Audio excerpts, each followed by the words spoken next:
Hey everyone, and welcome back to some more Crusader Kings II with me, Mike Miller. Thank you for joining me. We are the demon spawn, the immortal demon spawn, King Baudouin of Jerusalem, King Baudouin VI, in the Crusader Kingdom of Jerusalem here. However, some things have changed. As you can see, we now use the Holy Fury DLC. Legendary bloodlines are introduced based on the historical deeds of famous people. The expansion is recommended as you've selected a character with a historical legendary bloodline. We did, I'm not sure. I actually made a bloodline for our demon spawn. Let's see if it works.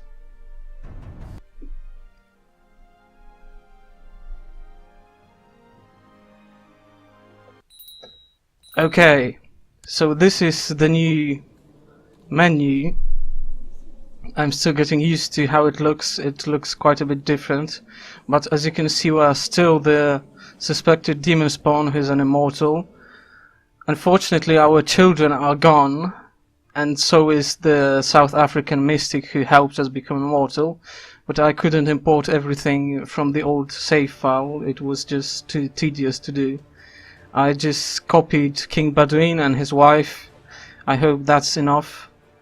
As you can see, our enemy is now the Bundukdarit Sultanate under none other than Sultan Baybars, the famous emir I was talking about in the last playthrough.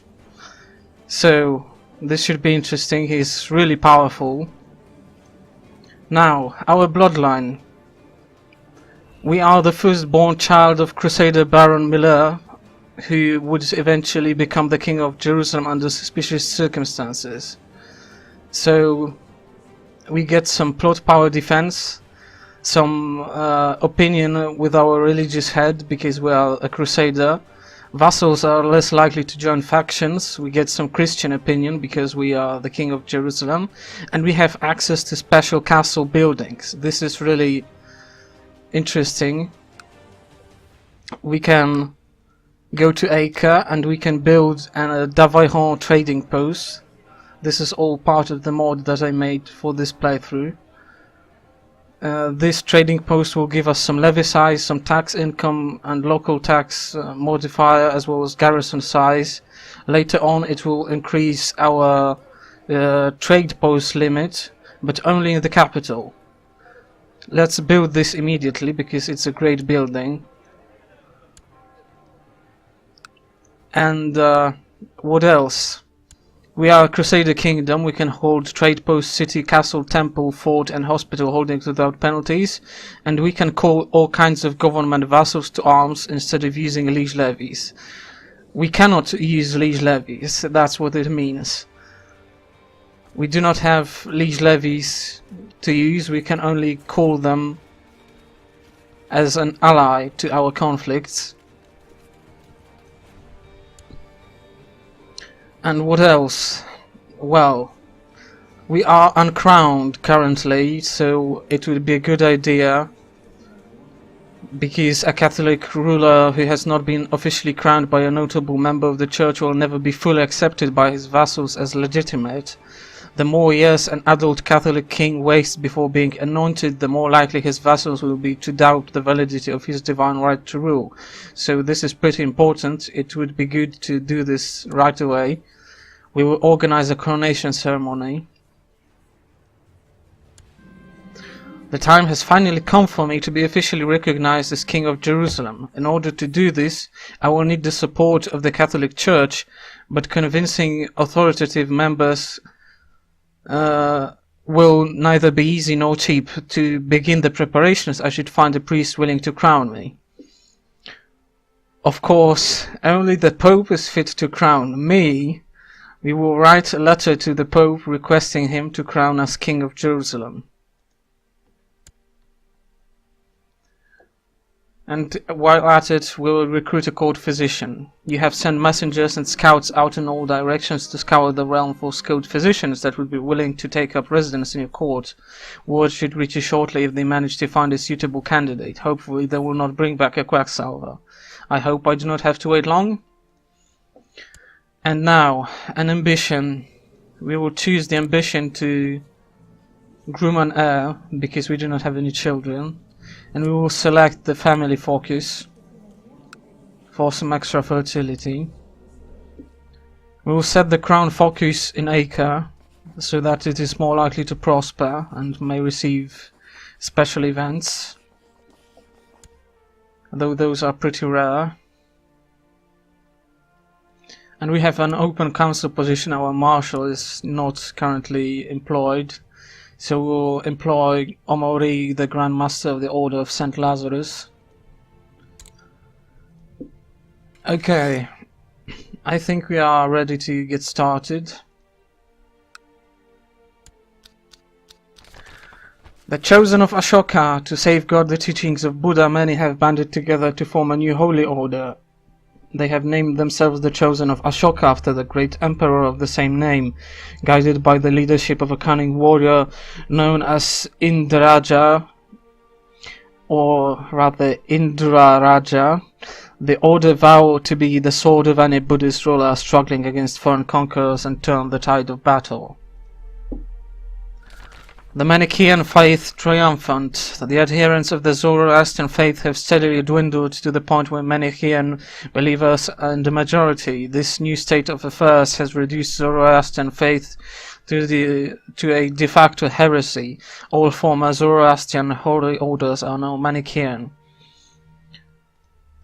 The followers of Arjuna. The Hindu faith is one of the oldest religions in the world, yet nothing will last forever unless it is defended.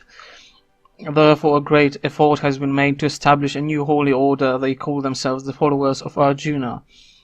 Led by a fearless warrior named Jatanpal, they swear to answer the call of all devoted followers of Brahma, to help them in their wars against the infidels and prove themselves worthy of the name Arjuna. Your rangers report of an erudite herbalist that resides in a hut in the outskirts of a nearby town. The herbalist, named Ermengarde, seems eager to accept the offer of becoming your personal physician and has prepared an immense bundle of strange herbs to be delivered to the court should she be accepted.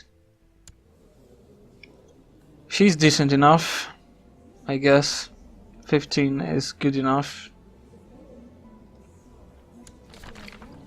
And Jihad for Persia. The Sunni Caliph al-Hakim has decided to declare jihad on the depraved heathens in the kingdom of Persia. He urges all righteous Sunni Muslims to partake in the righteous struggle against Kagan Abaga of the Ilkhanate for the glory of Islam. Allah is great, but that's no concern of ours. And the bulls of Rishaba. Followers of the Jain faith have always followed the central tenet of showing respect to all living creatures and to refrain from violence, but even the most peaceful of men must occasionally go to war. As such, a new order has been founded, named the Bulls of Rishaba. They swear loyalty to all Jain rulers against those who do them harm. A most devout man, named Jagatunga, has pledged himself to undertake the leadership of the order to preserve the way of life. As I sat and looked at the fish course, the fish spoke to me and reminded me that my neighbor's titles were rich and should be mine. Ah, a messenger from my lord the Leviathan. We get intrigue advice, giving us intrigue +2. That's good. Can we make use of this intrigue? Are there any factions? No. Do we perhaps want a barony?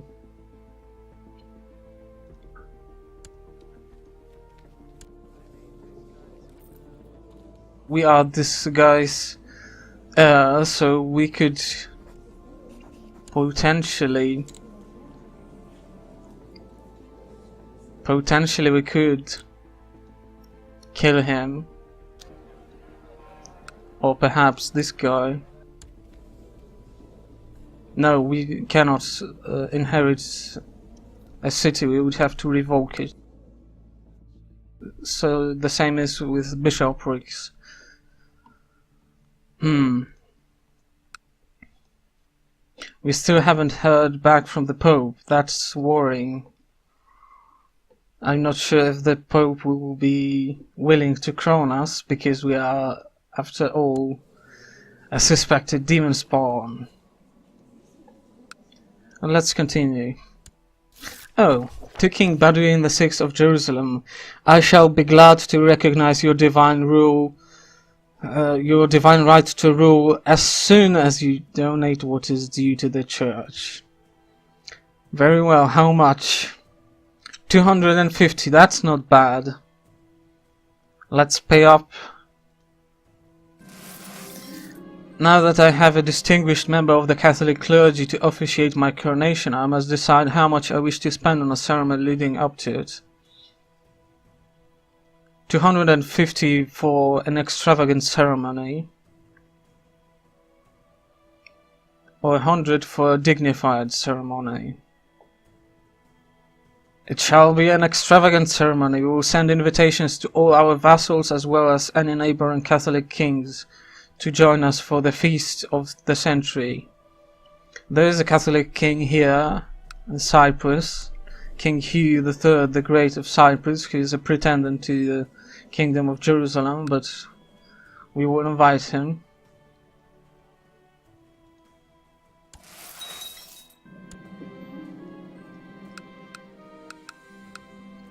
Some of our vassals declined, I see. Only a few more days remain before I am crowned king before God and all my subjects. My court is filling with distinguished guests, both vassals and foreign dignitaries come to bear witness to this fundamental moment of my reign. Such a lavish ceremony is a rare spectacle to behold, even amongst royalty. It will never be soon enough. Organizing such a monumental ceremony has given me the chance to meet the rulers of the realms neighboring Jerusalem. Maintaining healthy relationships with my Christian peers is fundamental to ensure future peace and prosperity for my realm. King Hugh III in particular seems like a man I could trust. Could we be friends? King Hugh III has cheerfully accepted my offer of friendship. I was not wrong putting my trust in him, and now, thanks to this fortuitous meeting, we have both ensured a lasting peace between our two realms. Excellent. He's gonna get conquered instantly, I believe. I was surprised tonight when Pope Johannes XIX stated that the period of festivity I have organized is unfit for the severity of the holy charge I am about to receive. He has concluded his scolding by remarking that he has witnessed many impious acts and degenerate behavior during his visit that have left him shocked and repulsed. Oh no, he disapproves. We lose some piety. Clearly he is exaggerating, though.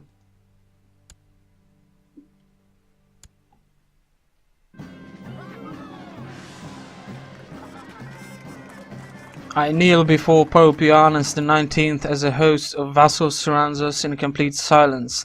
The Pope blesses me and places the royal crown upon my head, proclaiming me the King of Jerusalem by grace of God.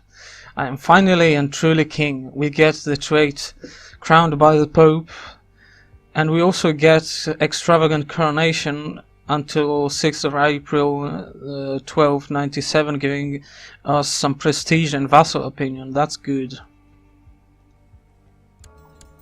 And we got a new crown, which you can see. What does this trait do? The ruler was anointed by the vicar of Christ himself. This is incontrovertible proof of his divine right to rule. We get monthly prestige, monthly piety, church opinion, and vassal opinion. That's a great trait. Okay. So, we are now crowned the King of Jerusalem.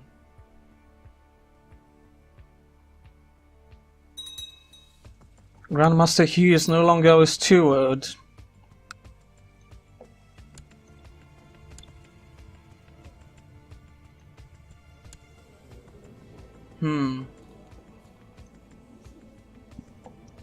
So, I guess this guy will do. I forgot to actually set up our counselors. I would like my chancellor to sow dissent.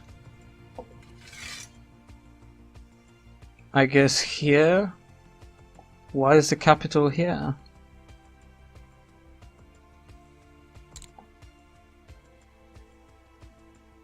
Okay, and that's pretty much it. Maybe you can study technology somewhere in the Holy Roman Empire.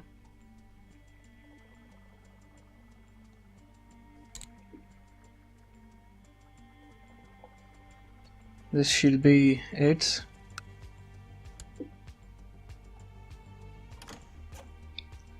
A marriage proposal. We're not interested. And the faithful prepare for war. A messenger approaches us with a letter from the Vatican, from the Vicar of Christ himself. He is asking us to prepare our men to fight against the heathens and infidels, to restore Christendom to the lost places of the world. The Pope wants to send our faithful Christian men against Jerusalem. The region is held by the Mohammedan Sultan Baibars of the Bundukdarit Sultanate, and it is time for it to return. It is time to return it to Christianity once more. Though the Pope wants to invade Jerusalem, a pious Christian could convince everyone to focus on another objective that is of more value to us. Of more value than Jerusalem? I doubt there is any point on earth. My men are ready to Jerusalem. We will pledge our troops to the crusade.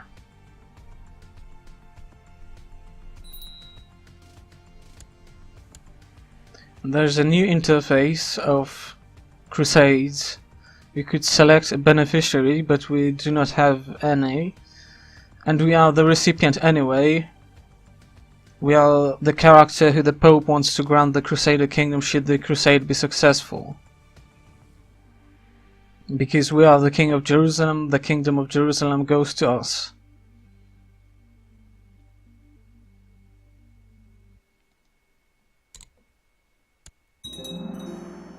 And our trading post has been built. So let's immediately upgrade it to a trade office.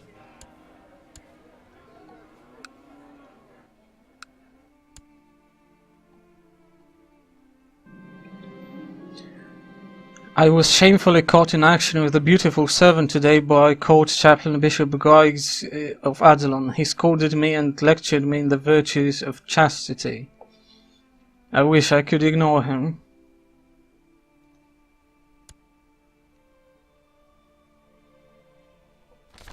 The Mongols sack Cairo. Riding through the fertile Nile Delta, the Tartar hordes have arrived at the great pyramids of Giza and breached the gates of Cairo.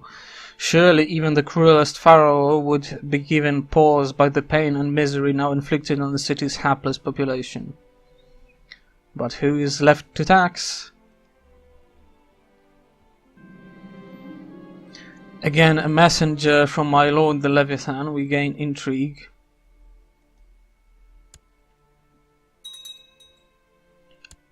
Baudouin d'Aveyron is now known as the Bewitched. That is a fitting nickname. Fate smiles upon me, my wife Agnes is pregnant. Excellent.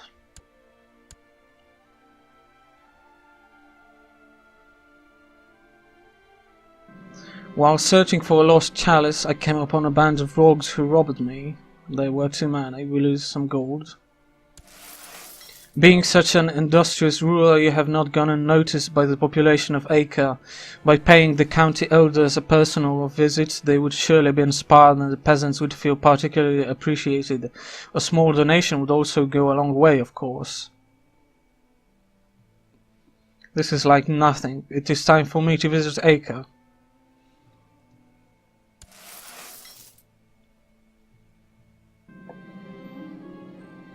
My wife Agnes asks me to buy her some new clothes because of the pregnancy. She has outgrown most of her wardrobe and now she feels frustrated for not having anything nice to wear whenever she needs to make an appearance at court.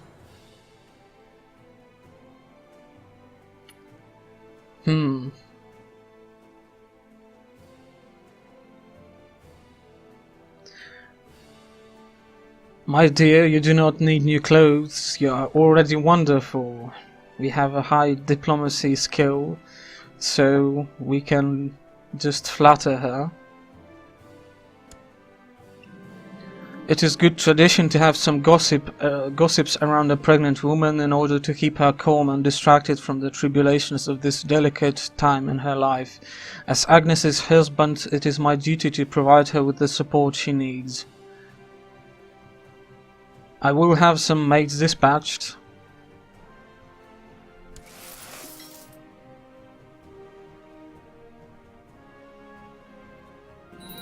You have a new heir. If your character dies now, you will play as...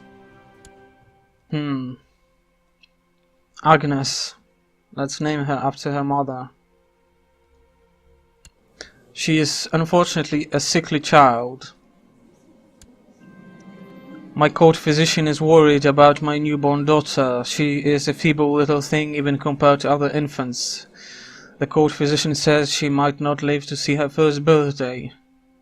You must attempt to save my Agnes. Agnes should be baptized as soon as possible so that her place in heaven can be assured. Given that she is the heir of Jerusalem, I should make sure that the rite celebrating her coming into this world is as grandiose as possible. We will probably get a son, so I guess a regular baptism will do.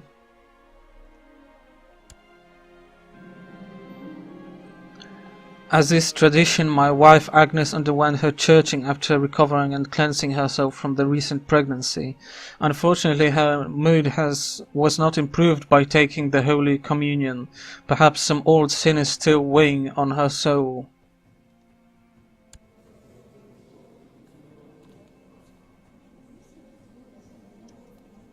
I am sure I can calm her down. There's a chance we lose the trait cruel, and she loses the trait stressed. That's a good choice. Did we lose cruel? No, we are still cruel. Whatever Ermengarde did, I cannot see an improvement in little Agnes. My daughter still seems worryingly lethargic. Her subdued cries send chills down my spine. Why am I even paying this quack?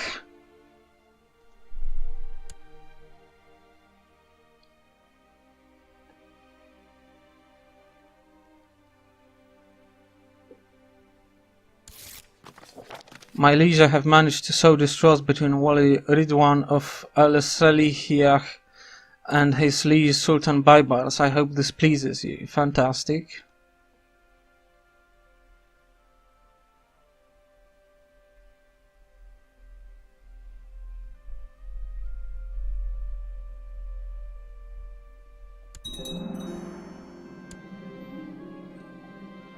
I woke up this morning and realized that I have lost my feelings for my wife Agnes. We are wife and husband, what need for love? That didn't last long. We cannot upgrade this because we cannot afford it, so we will upgrade castle walls.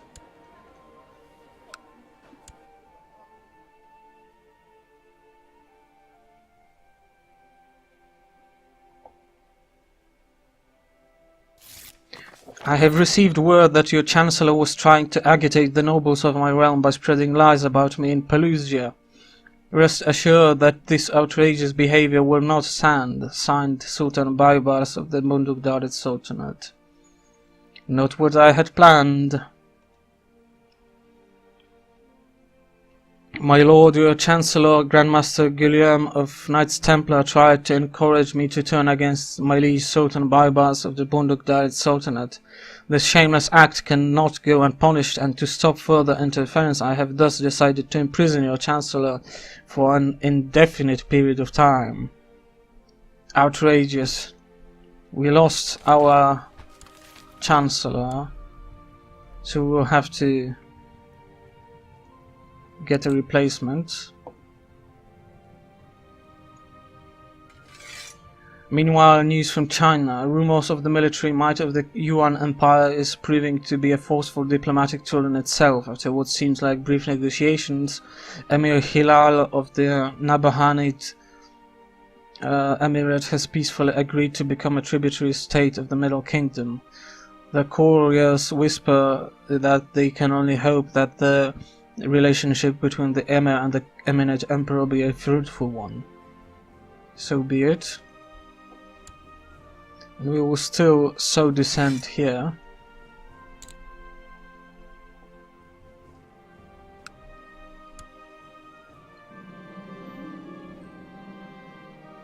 Your vassal Princess Isabel of Cyprus is arguing with her husband. He seems quite upset and they are almost screaming at each other. They don't even notice that you are watching them. It's none of my business.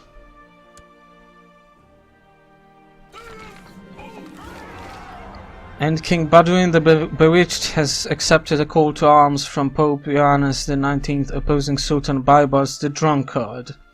Due to having pledged to join the crusade, King Baudouin the Bewitched had no other choice. Crusade for Jerusalem. In a grand announcement, the Pope declares another crusade for Jerusalem. It was once a part of the core Christian lands, and lords from all across the world gather to fight for it in a grand war once more. The Jerusalemite lands has long been under the tyrannic rule of the Mohammedan infidel Sultan Baybars of the Bondukdarit Sultanate, but with the upcoming Christian onslaught it is only a matter of time before he will fall. God will grant remission of sin to everyone partaking in this righteous war. Deus Vult. The crusade for Jerusalem begins. We gain 100 piety. And I think this is a good point to stop the episode. A cliffhanger of sorts, I guess. See you next time.